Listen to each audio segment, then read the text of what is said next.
guys, so today we're going to be talking about how to improve the look of your photos when you're taking pictures of your face painting designs.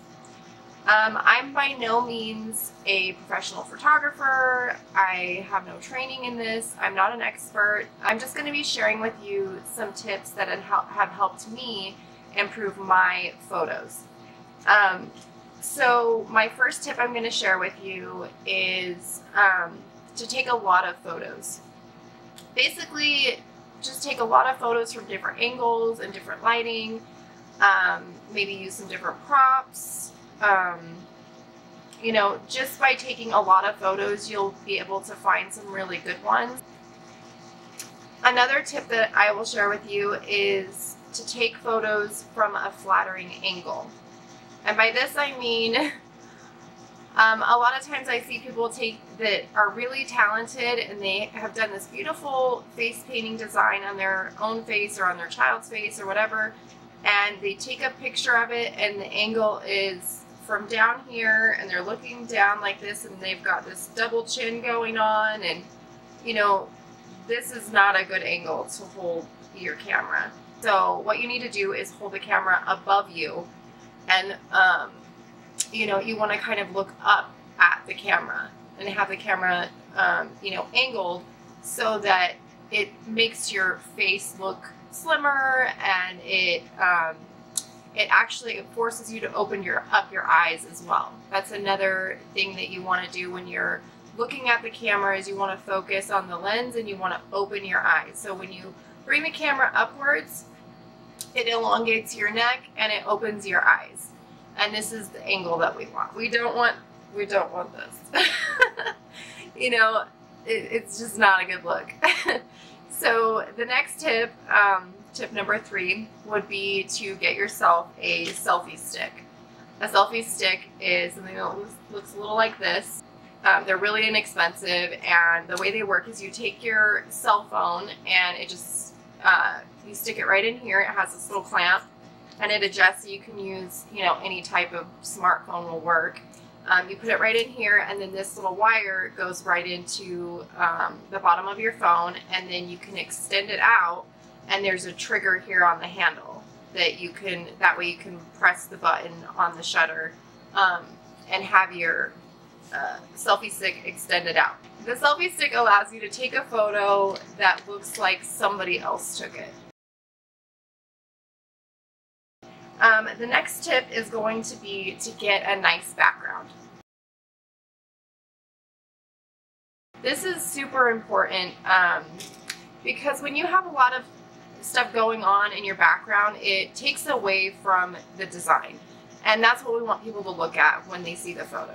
We want them to focus on the design that's on your face. We don't want them being like, oh, that's a nice lamp you have behind you. So what I have behind me is it's kind of like one of those car shades that you put in your car that it kind of like, you can fold it into a circle or you can like pop it out. That's what this background is that I have behind me. I actually just recently got this and I love it because you can store it away and it's real small, and you can reverse it and it's white on the other side. So this is a great thing to get if you really start getting into taking photos. I started out standing in my shower, and I would throw a piece of black cloth over the shower rod behind me, and I would stand in my shower with the light coming in through the window, and then I just had that plain black behind me. And but they turn out great because it's natural light and you have the black background behind you. It will change your photos dramatically to just have a plain black background.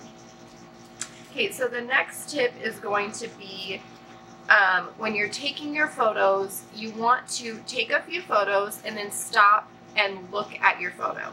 The reason I say to do this is because a lot of times when we're painting our designs on, we're looking in a lighted mirror, or we're in our bathroom, or wherever it is that we do our face painting. And then when we go to take our photo, the lighting has changed, or just sometimes your face paint design doesn't show up as vivid on film as it does looking in the mirror.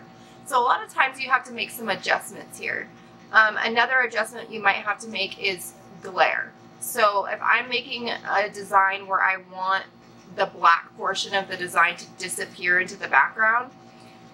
Sometimes the black paint will catch light, and you know, sometimes you'll have to put like a black powder over that to make it more matte so that it disappears into the photo. Basically what I'm trying to say is your design will show up looking differently on camera than it does in real life. So take a photo, check the photo, see if it looks right, and then maybe make an adjustment and shoot again. Okay, so my next tip is going to be to do your makeup.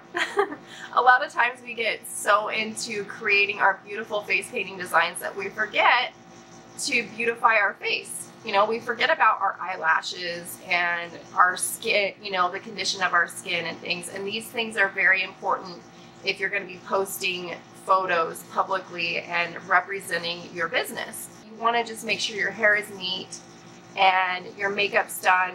A big difference that I noticed in my photos is when I started wearing lashes.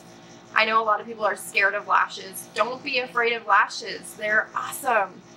They really open your eyes up, and I just love them. I was really afraid of them at first too, because I'm not a fan of putting a bunch of glue in my eyes, and you know, I never could figure out how to get the lashes to stay down. They were always popping up.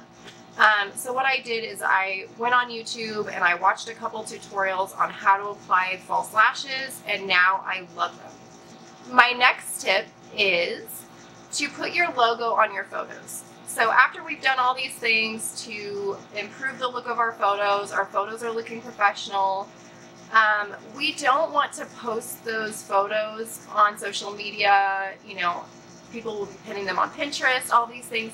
We don't want our business's name and our name to get lost when people are reposting our photos. We want to get credit for all that time and energy we spent in creating the design, and then taking all this time to get a perfect photo and then posting the design. That will all be wasted if you don't put your name on your photo.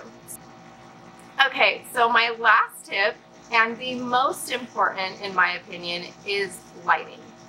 Lighting can make or break your photos.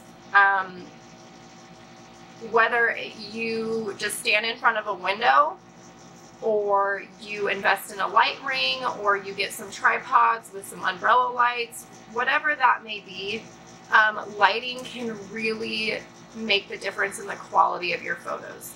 Okay, so my next tip is to use a photo editing app. And what these are just little apps that you can purchase on your phone. I mention this, but I'm also hesitant to suggest this because some people go a little bit overboard with using photo editing apps to the point where it makes their designs look unrealistic. The colors are different looking. It actually makes it appear like the photo has been edited, and in that case, people tend to wonder if the design itself is authentic. So you want to be careful when you're using photo editing apps, because you can't go too far with them. You want to use these apps, for one, you can use them to put your logo on your photo, or even just put your name on your photo, which is great. You can also use these apps to, you know, change the look of the lighting a little bit in your photo, or maybe create more contrast. You know, these apps are really great, but just be careful when you're using them. Don't go too overboard with it. You still want the photo to look authentic. Okay, so now that we've went through all 10 tips, and say you've decided that you want to really invest in the look of your photos and you really want to go to the next level, my next suggestion would be to invest in a DSLR camera, invest in a tripod, and invest in one of these triggers. This is basically taking it to the next level in being able to take studio quality photos of yourself that don't look like selfies. So basically you have your DSLR camera on a tripod, and you're able to click the shutter with a button. So you're able to take full-length photos of your entire body, and you can do this by yourself. So this is just a suggestion if you really want to take your photos to the next level. So DSLR camera, tripod, trigger. So I hope these tips have been helpful for you today. Leave me a comment on any tips that you have for improving the look of photos. I would love to hear them. Thanks for watching. Bye.